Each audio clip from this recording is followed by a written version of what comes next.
तो नमस्कार, good evening. संध्याकाली में आप सभी का स्वागत है। मुझे उम्मीद है आप अच्छे होंगे, अपना ख्याल रखे होंगे, क्योंकि भीषण गर्मी है और भीषण गर्मी के साथ साथ तेज़ धूप भी है। इसलिए हमें स्वयं बचना होगा और अपने परिवार को बचाना होगा। दोस्तों, मई जून का महीना भीषण गर्मी का होता है और इस भीषण गर्मी में स्वयं हमें बचना होगा और अपने परिवार को बचाना होगा। और आज बुधवार का दिन है, 15 तारीख है और समय लगभग 5 बज चुका है। मैं एक गार्डन में आया तो सोचा कि आज क्राइम की कहानी आप तक पहुंचाऊं। और मेरे कई सारे दोस्तों की ये फरमाइश है कि आप क्राइम की कहानियां बताएं, तो मैंने सोचा कि क्यों नहीं उनकी बात को आज पूरी की जाए। और कुछ दिन पहले एक रिटायर्ड आईपीएस थे, मुझसे मिले तो कहे कि अजय जी, अगर रिपोर्टिंग की दुनिया में आगे बढ़ना है तो क्राइम की कहानियाँ बताएं, क्राइम के केसेस के बारे में बताएं। तो मैंने सोचा कि क्यों नहीं उनकी भी बात को आज पूरी की जाए। दोस्तों, आज की कहानी बहुत ही दर्दनाक है। आखिर लोग इतना कैसे सोच लेते हैं, मैं तो यही सोचता हूँ। लेकिन आज की क्राइम की कहानी आपको बता दूँ शॉर्टकट में। एक शख्स है, उसके 2 दुश्मन हैं और दोनों दुश्मनों को मारने से पहले उसे 3 कत्ल और करने हैं। 3 कत्ल वो हैं जिससे उसका कोई मतलब नहीं है, कोई लेन देन नहीं है, ना कोई झगड़ा है, ना कोई विवाद है। वो भी उसके अपने हैं तीनों, लेकिन फिर भी उन तीनों को मारना है। उसके बाद ही उसे 2 कत्ल और करने होंगे। दोस्तों, कहानी झारखंड के जमशेदपुर के टाटा नगर की है, जहां का रहने वाला एक शख्स है जिसका नाम दीपक बताया गया। दीपक के 2 दोस्त हैं, एक का नाम प्रभु और एक का नाम रोशन। इन तीनों में इतनी दोस्ती है कि जिसका कोई हिसाब किताब नहीं है। एक साथ बैठना, उठना, खेलना, घूमना, स्कूल जाना, स्कूल से रास्ते में एक साथ ही आना, यानी कि कोई भी काम एक साथ ही करना। इन तीनों में इतनी दोस्ती है। और उस बीच दीपक की शादी हो जाती है।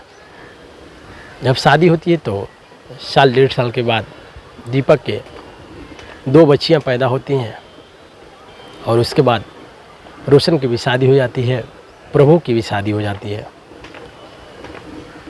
और ये तीनों प्रॉपर्टी डीलर का काम करते हैं, ज़मीन को बेचवाना, खरीदवाना। एक रोज़ क्या होता है कि इस एक ज़मीन को लेकर ये किसी एम्प्लॉय को बेचने का काम करते हैं। उसी बीच उसमें ज़्यादा इनकम होता है। इनकम होने के बाद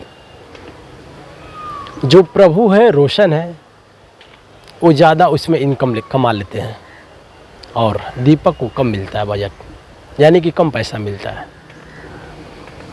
जाहिर सी बात है कि अगर हम तीनों एक जगह कोई प्रॉपर्टी डीलर का काम कर रहे हैं तो अगर एग्जाम्पल स्वरूप 1 लाख में बिकता है तो उसमें से तीनों की हिस्सेदारी होनी चाहिए। लेकिन उसमें दीपक और रोशन और प्रभु ज़्यादा लेते हैं, दीपक को कम देते हैं। दीपक को ये बात कुछ दिन के बाद पता चल जाता है और ये बात दीपक के मन में बैठ जाती है कि आखिर मेरे दोनों दोस्त मेरे साथ क्यों ऐसा किए। उसके बाद दीपक अपने मन में ये सोच लेता है कि इन दोनों से बदला लेना है। आखिर कैसे बदला लेना है, ये दीपक अपने मन में बैठा लेता है। और उसी बीच दीपक जो है एक सीरियल देखता है, पाताल लोक। सीरियल का नाम है पाताल लोक। और पाताल लोक सीरियल में ये देखता है कि कैसे हथौड़ा पकड़ता है, हथौड़े से ये वार करता है। इस तरह का जैसे जैसे यानी कि वो करता है वैसे वैसे दीपक अपने मन में कर लेता है कि ऐसे ही हम दोनों दुश्मनों को मारूंगा जिसका नाम रोशन है और प्रभु है। आखिर मेरे साथ ऐसा क्यों किए। लेकिन दीपक मन में एक बात और सोचता है कि अगर इन दोनों को मारता हूं तो पुलिस मुझे गिरफ्तार करेगी, जेल भेजेगी, उम्र कैद की सज़ा होगी। लेकिन उसके पहले मेरे बीवी बच्चों का क्या होगा। अगर पुलिस मुझे जेल भेजती है तो मेरे बीवी बच्चों को कौन खिलाएगा, कौन पिलाएगा। ना कोई घर में कमाने वाला है, ना खिलाने वाला है। तो दीपक यहाँ से ये सोच लेता है कि पहले हम अपने बीवी बच्चों को मारूंगा, उसके बाद इन दोनों को मारूंगा। एक रोज सीरियल देखते देखते 12 बज जाता है रात को। दीपक एक अलग रूम में, गेस्ट रूम में सीरियल देखता है। बीवी आती है, खाना खिलाती है, और उसके बाद दोनों जो बच्चियां हैं वो पढ़ाई करने के बाद सो जाती हैं, और उसकी बीवी भी अलग रूम में सो जाती है। इधर दीपक सीरियल देख रहा है। आपको बता दूं कि रात को करीबन ज़्यादा टाइम हो जा रहा है। टाइम कोई फिक्स नहीं था, ज़्यादा टाइम बीत जाता है। उसके बाद दीपक सीरियल में देखकर वैसा ही करना शुरू कर देता है। पहले जाता है अपने बच्चियों के रूम में, हथौड़ा उठाता है, तकिए से मुंह उसको दाबता है, उसके बाद हथौड़े से वार करके उसके सर पे जान से दोनों बच्चियों को मार देता है। और उसके बाद जाता है अपनी बीबी के रूम में, उसको भी तकिए से मुंह दबाता है और हथौड़े से वार करके उसको भी जान से मार देता है।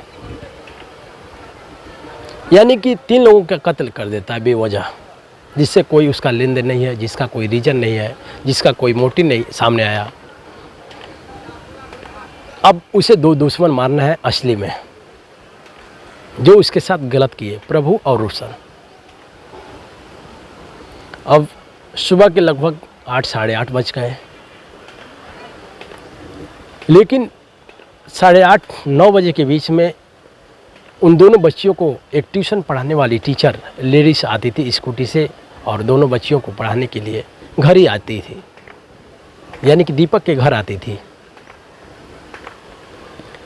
जैसे ही देखा दीपक की टीचर बाहर रोड पे आई है स्कूटी से, तो उसको भी बाहर अंदर बुलाता है। उसके बाद टीचर जब देखती है बेडरूम में लाशें, तो चिल्लाना शुरू करती है। उसको भी तकिए से मुंह दबाता है और हथौड़ा उठाता है, फिर भी उसको वार करता है। उसके बाद उसको भी जान से मार देता है।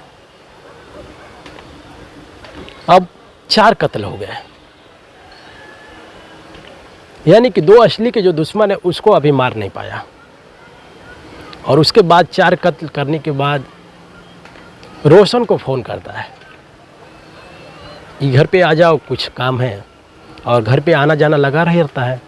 तो उसके बाद रोशन को फ़ोन करता है कि घर पे आओ, कुछ काम है, कहीं चलना है। और रोशन करीबन दिन में 12-1 बजे आता है। तो अकेला रोशन नहीं आता है, रोशन अपने 2 बच्चों के साथ, बीवी के साथ, एक साला है, यानी कि कुल मिला के 4 लोग हो जाते हैं। तो अब दीपक के मन में ये लगा कि अब 4 लोग हो गए, मैं अकेला हूँ, इन लोग से कैसे लड़ूँ। फिर भी दीपक वैसा ही वार करना शुरू कर देता है। लेकिन उसी बीच उन दोनों के जो बच्चे हैं बाहर निकलते हैं, चीख पुकार करते हैं, बाहर के आसपास के लोग आते हैं। तब तक दीपक वहाँ से 9-2 11 हो जाता है, और वहाँ से भागने के बाद अन्य शहरों में चला जाता है, पुरी चला जाता है, रांची चला जाता है। और वहाँ पर जाने के बाद जगह जगह होटलों में ठहरता है, गलत आईडी देता है। जिस ड्राइवर के कैब में बुकिंग करके जाता था, घूमता था, उस ड्राइवर के आईडी लेकर होटल में ठहरता था। और इधर पुलिस छानबीन करने में जुट गई है। इसके नंबर जितने हैं सर्विलांस पे लगा दी है।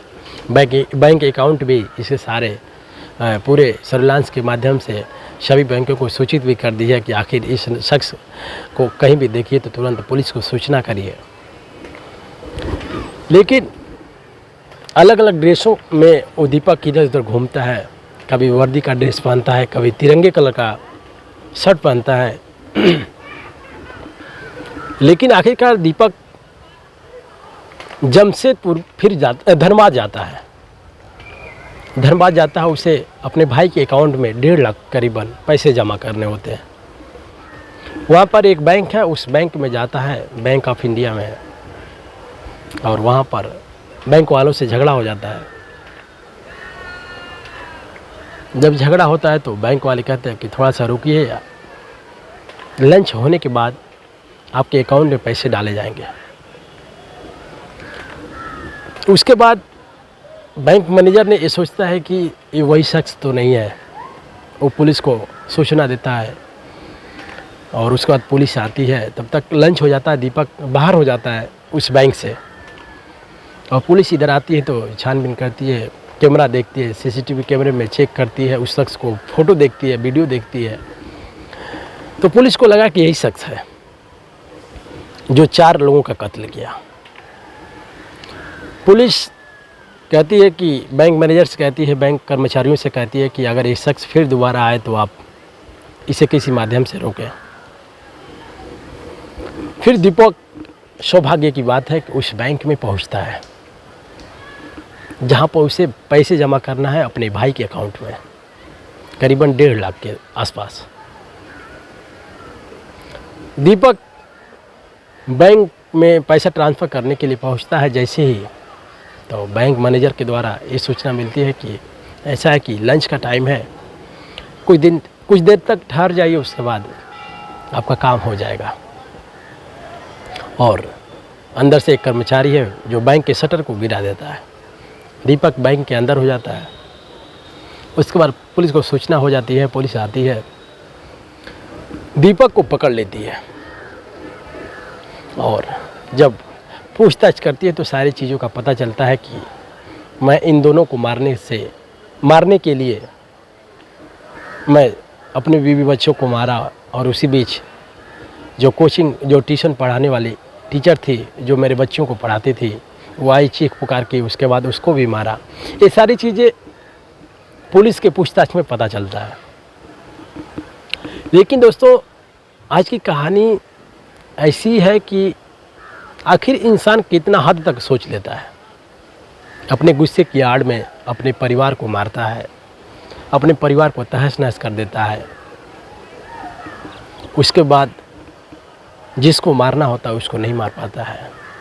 आखिर लोग इतने हद तक क्यों सोचते हैं? अब वो सोच के करे तो क्या करे? अब उसको जेल जाना है। अब जो कोर्ट इजाज़त देगी, जो उसको सज़ा देगी, उससे झेलना है। लेकिन उसने अपनों को खोया और अपने आप को भी खोया। अब करे तो क्या करे?